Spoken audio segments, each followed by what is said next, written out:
life and lose us. Sleeping star rat, blind, consumed by phantom pain. Displays of he sifts throughout this shadow and pain where heads grow so grey. Age destroys all hope and spirits crush the men and hide away. The wordless monstrous of sky smile and breathless hear the low wind songs. What death will join no more.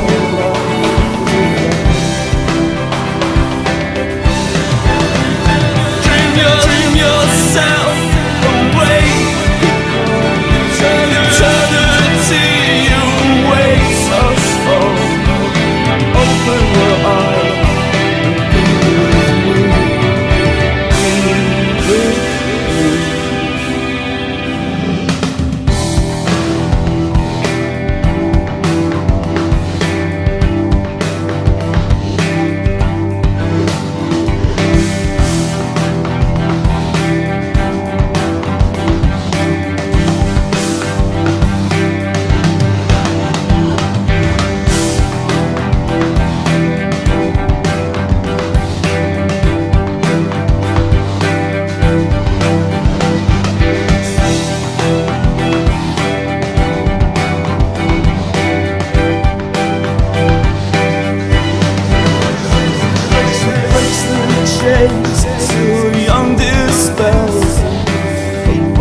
Shades of treacherous time. Who's asleep, torture mute, devoured by ghosts. Ships of light slip through ties of dust to be the world we dream you lives apart. Everything we feel the young and beautiful and brave of heart. The wordless watch the soft sky smile. The breathless hear the low wind songs. What does your joy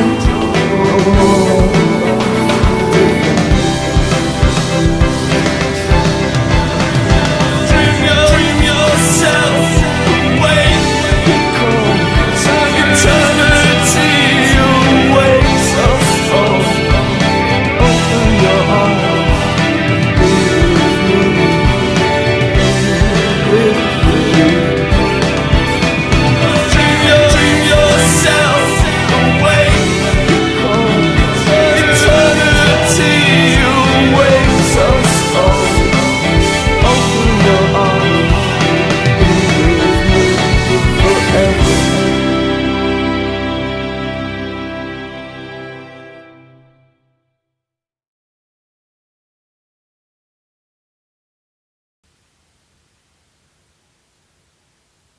I weep for Adonais. He is dead. Oh, weep for Adonais. Though our tears thaw not the frost which binds so dear a head.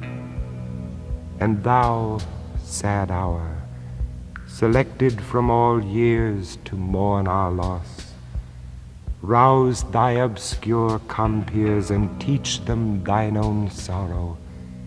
Say, with me died Adonais, till the future dares forget the past.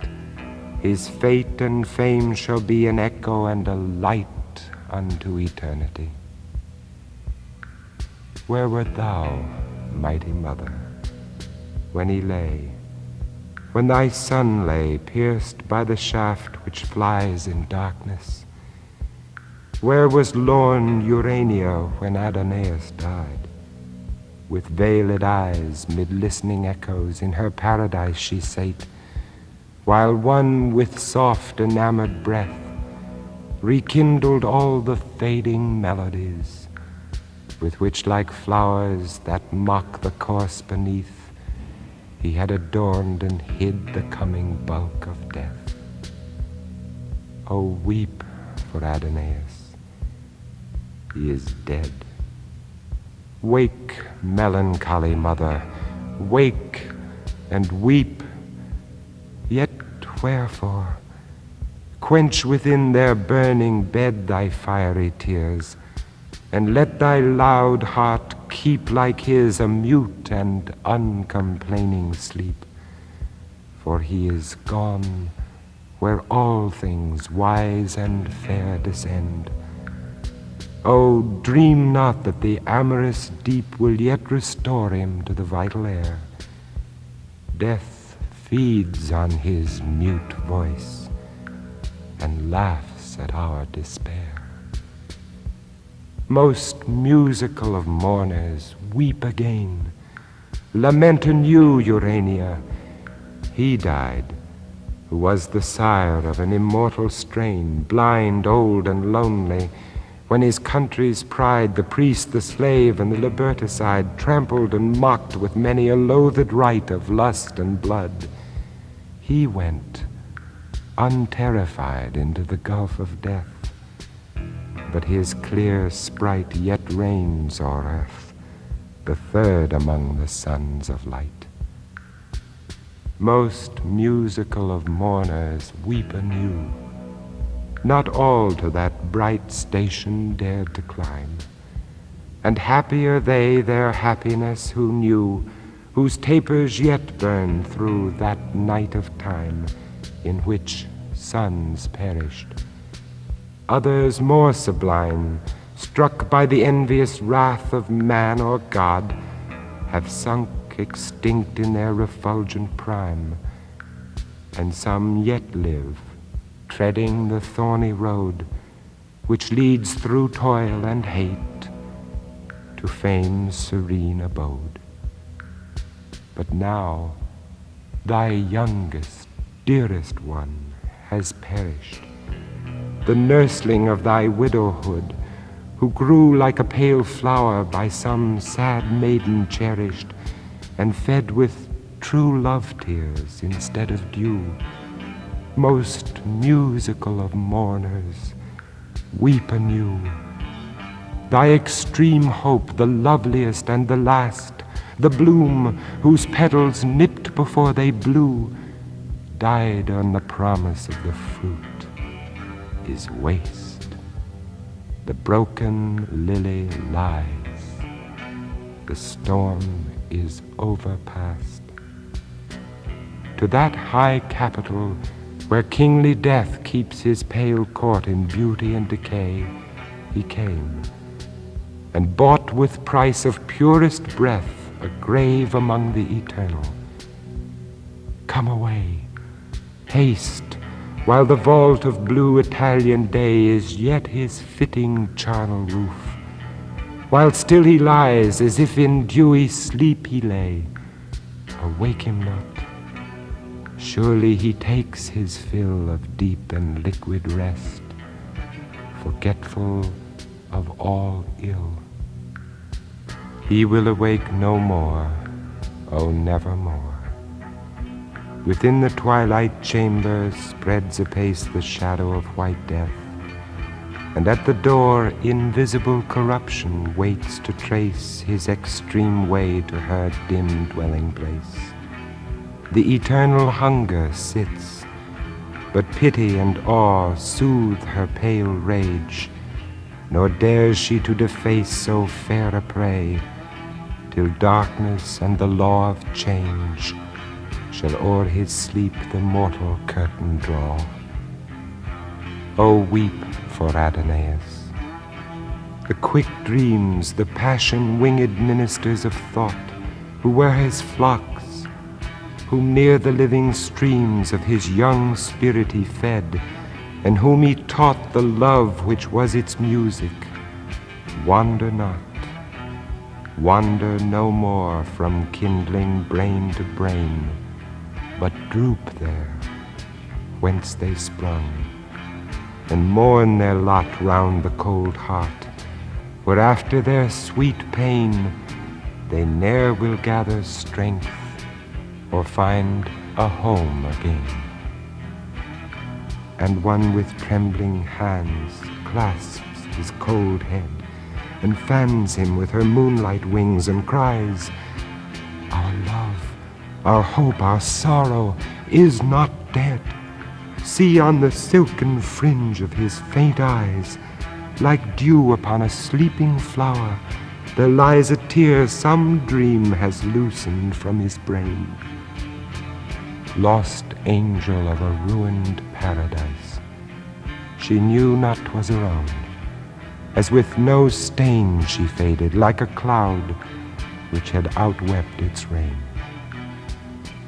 And others came, desires and adorations, winged persuasions and veiled destinies, splendors and glooms and glimmering incarnations of hopes and fears, and twilight fantasies, and sorrow with her family of sighs, and pleasure blind with tears, led by the gleam of her own dying smile instead of eyes, came in slow pomp. The moving pomp might seem like pageantry of mist on an autumnal stream. All he had loved and molded into thought, from shape and hue and odor and sweet sound, lamented Adonais. Morning sought her eastern watchtower, and her hair unbound, wet with the tears which should adorn the ground, dimmed the aerial eyes that kindle day. Afar the melancholy thunder moaned, pale ocean in unquiet slumber lay, and the wild winds flew round, sobbing in their dismay. Lost Echo sits amid the voiceless mountains, and feeds her grief with his remembered lay, and will no more reply to winds or fountains, or amorous birds perched on the young green spray, or herdsman's horn, or bell at closing day.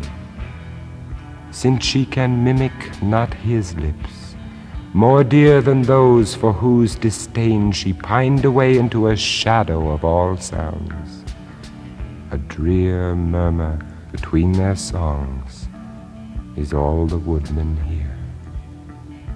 Grief made the young spring wild, and she threw down her kindling buds as if she autumn were, or they dead leaves.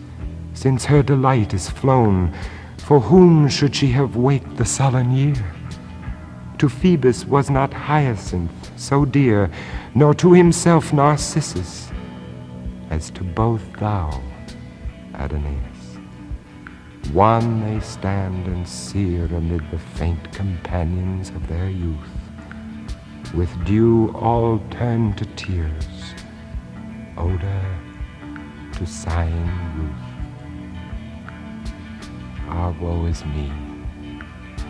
Winter is come and gone, but grief returns with the revolving year.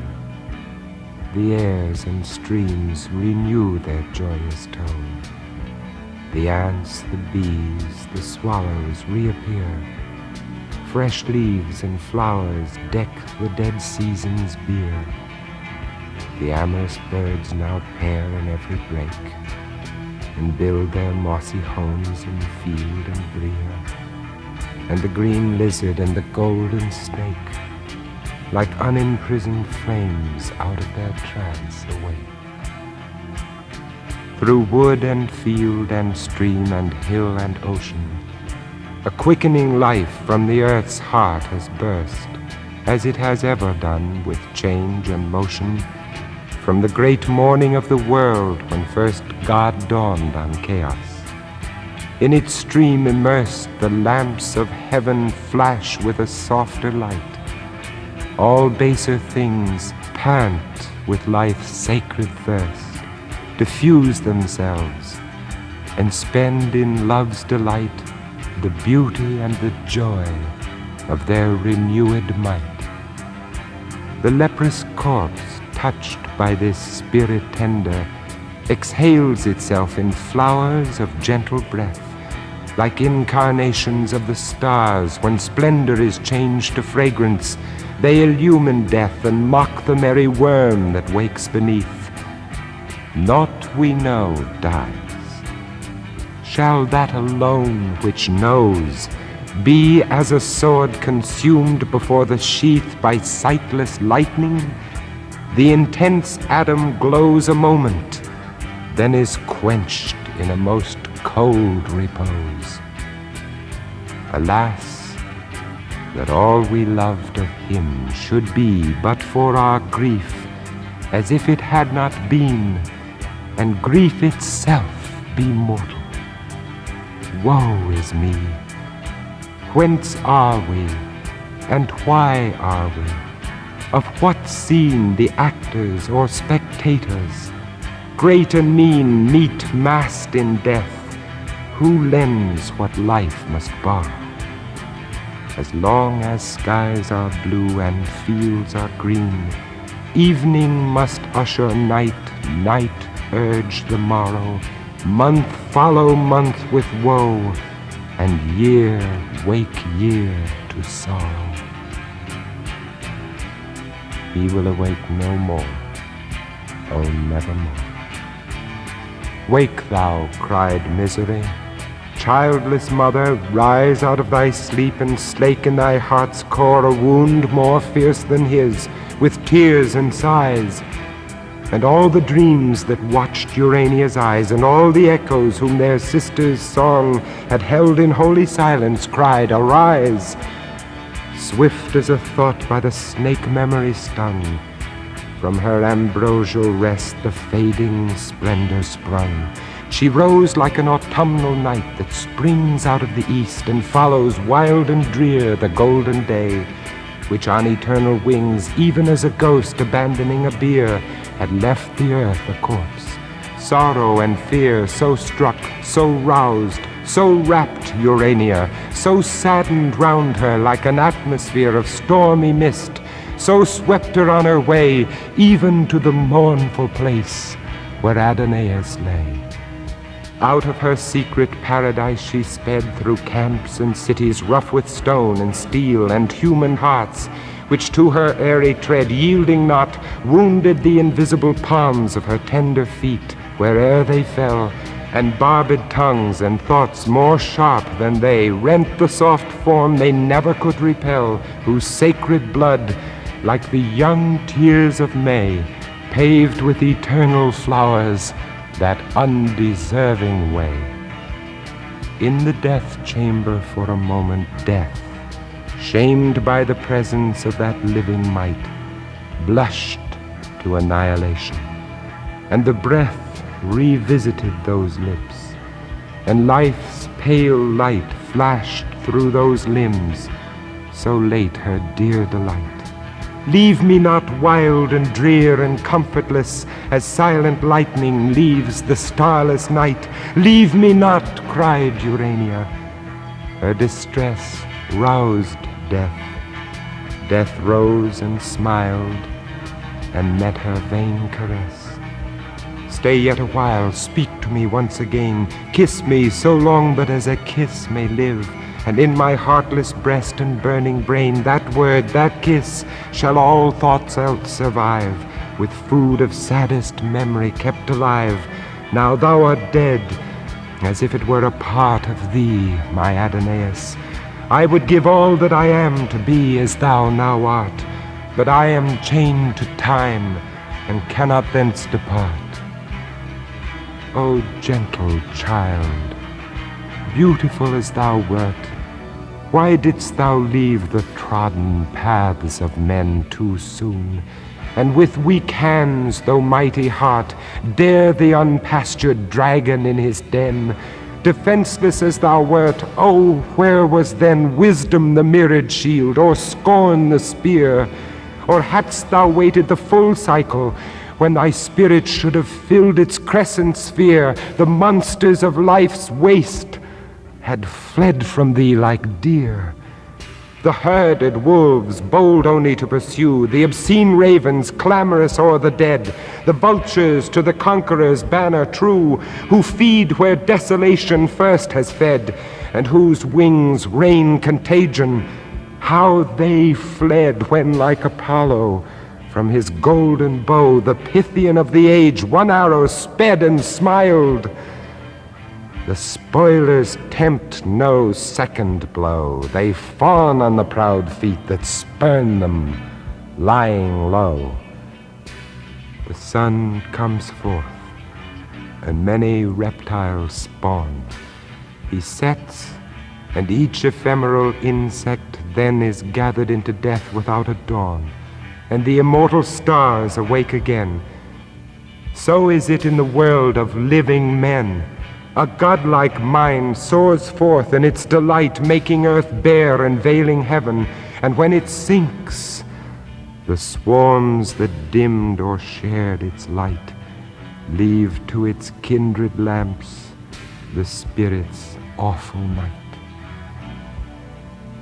Thus ceased she, and the mountain shepherds came, their garlands sere, their magic mantles rent. The pilgrim of eternity, whose fame over his living head like heaven is bent, an early but enduring monument came, veiling all the lightnings of his song in sorrow. From her wilds Adonais sent the sweetest lyrist of her saddest wrong, and love taught grief to fall like music from his tongue. Midst others of less note came one frail form, a phantom among men, companionless as the last cloud of an expiring storm whose thunder is its knell. He, as I guess, had gazed on nature's naked loveliness, Actaeon-like, and now he fled astray with feeble steps o'er the world's wilderness, and his own thoughts along that rugged way pursued like raging hounds their father and their prey. What softer voice is hushed over the dead? Athwart what brow is that dark mantle thrown? What form leans sadly o'er the white deathbed in mockery of monumental stone, the heavy heart heaving without a moan? If it be he who gentlest of the wise taught, soothed, loved, honored the departed one, let me not vex within harmonious sighs the silence of that heart's accepted sacrifice. Our Adonais has drunk poison. Oh, what deaf and viperous murderer could crown life's early cup with such a draught of woe?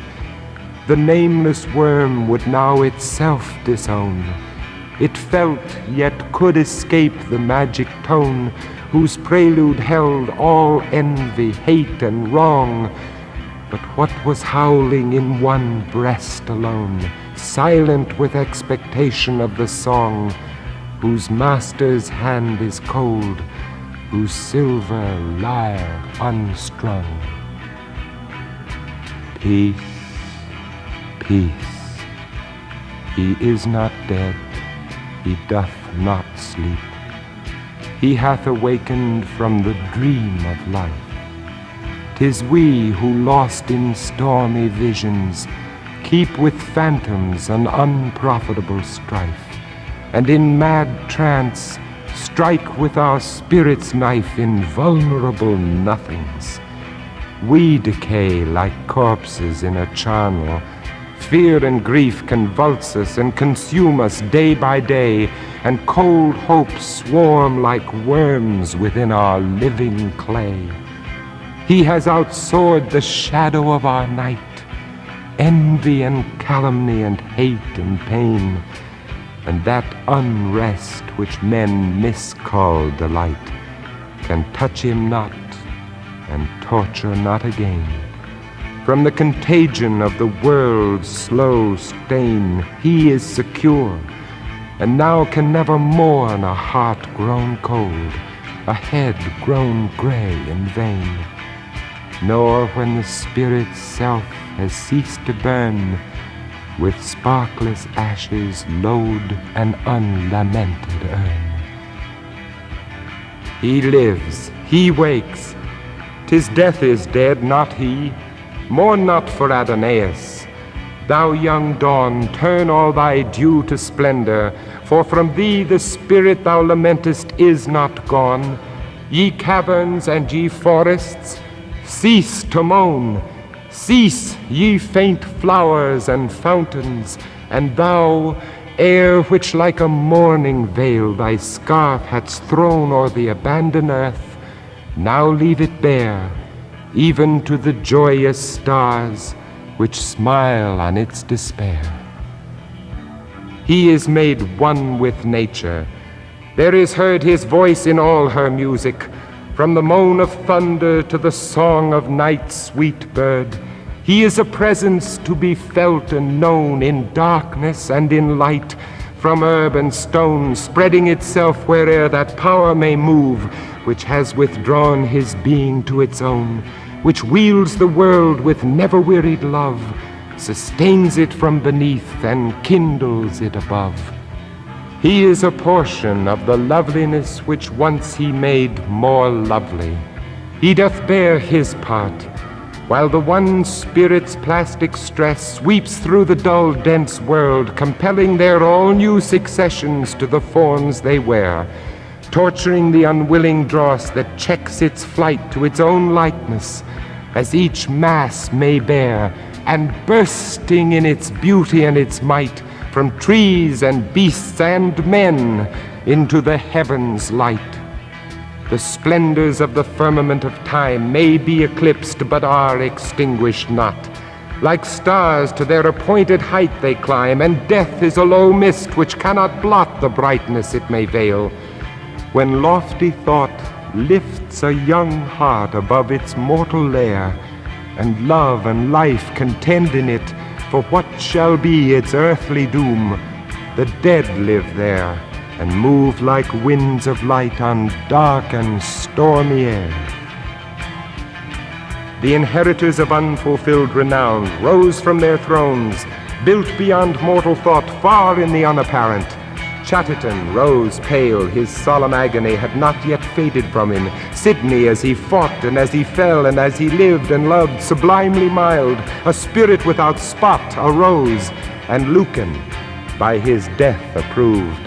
Oblivion, as they rose, shrank like a thing reproved.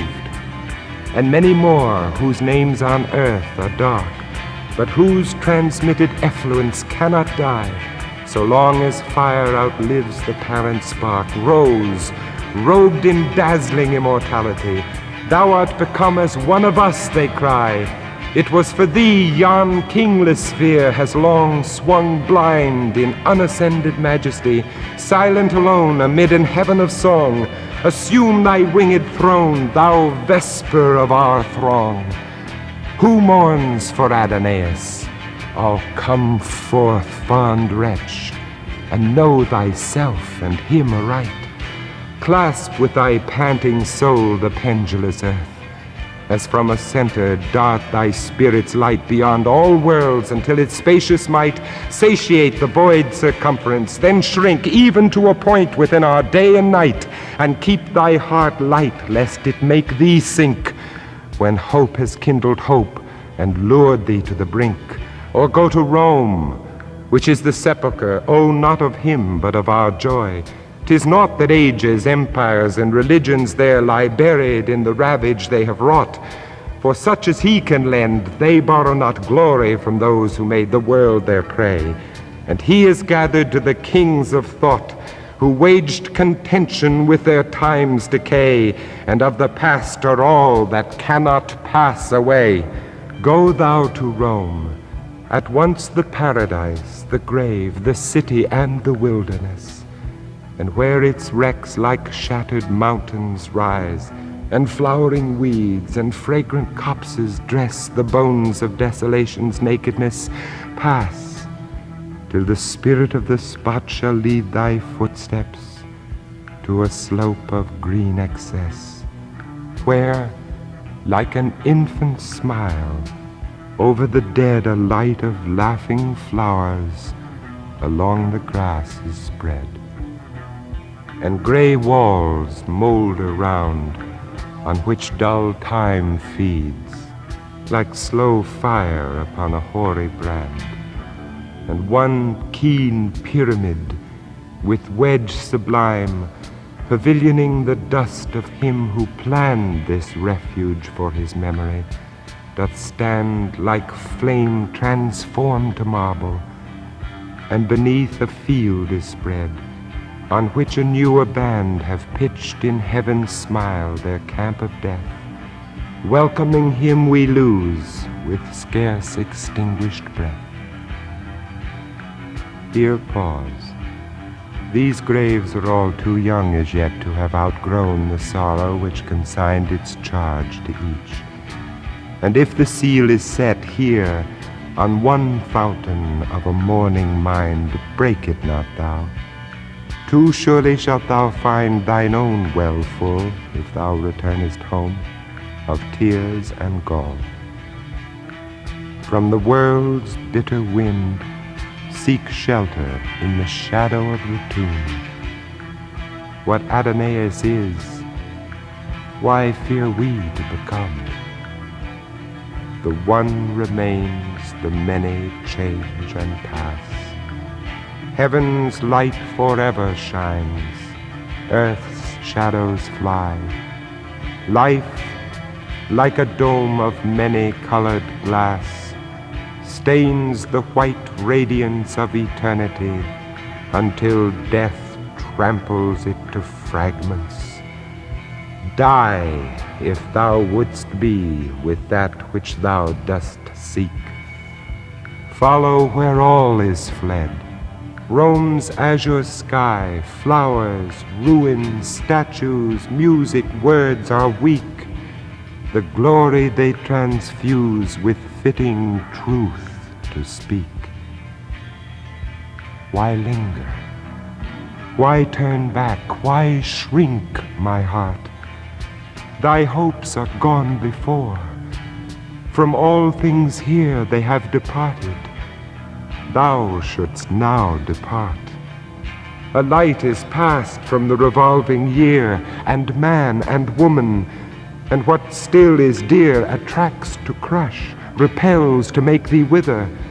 The soft sky smiles, the low wind whispers near. 'Tis Adonais calls, oh, hasten thither. No more let life divide what death can join together. That light whose smile kindles the universe, that beauty in which all things work and move, that benediction which the eclipsing curse of birth can quench not, that sustaining love which through the web of being blindly wove by man and beast and earth and air and sea, burns bright or dim as each are mirrors of the fire for which all thirst, now beams on me, consuming the last clouds of cold mortality. The breath whose might I have invoked in song descends on me. My spirit's bark is driven far from the shore, far from the trembling throng whose sails were never to the tempest given. The massy earth and spherid skies are riven. I am borne darkly, fearfully afar, whilst burning through the inmost veil of heaven, the soul of Adonais like a star beacons from the abode where the eternal are.